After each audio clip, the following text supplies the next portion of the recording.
group rộp an ngày đi nhom no ôn một like chấm like rom đi đấy bạn thì nhằm chủ chờ nó không ôn miền đường vì chết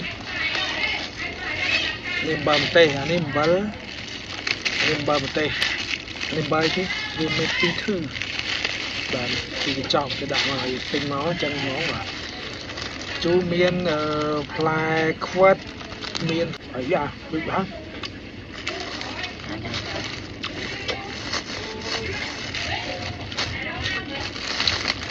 miền làm bây giờ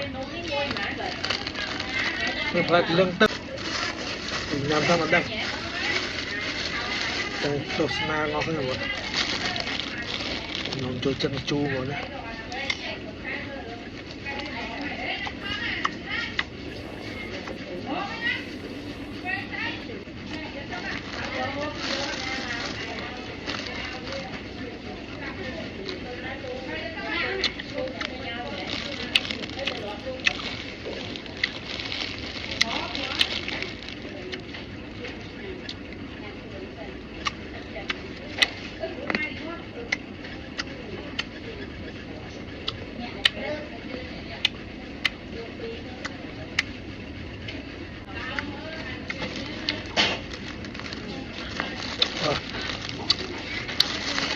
nhằm ở cột mốc này nhằm chê chảy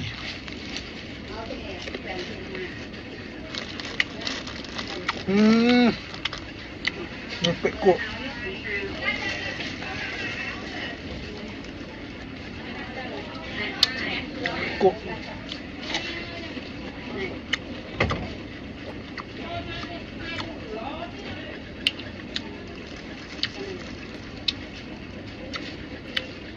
cổ à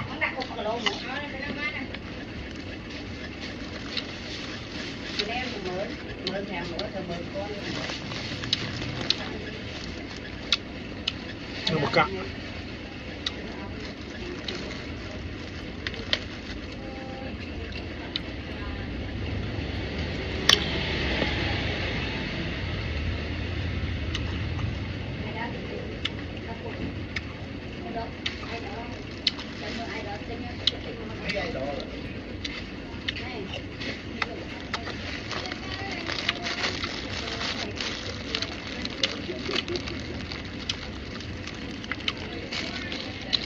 ini kacangnya bodoh.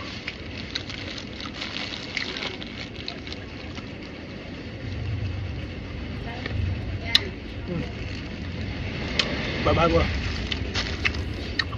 Bye. Chúc nên video khỏi chứ.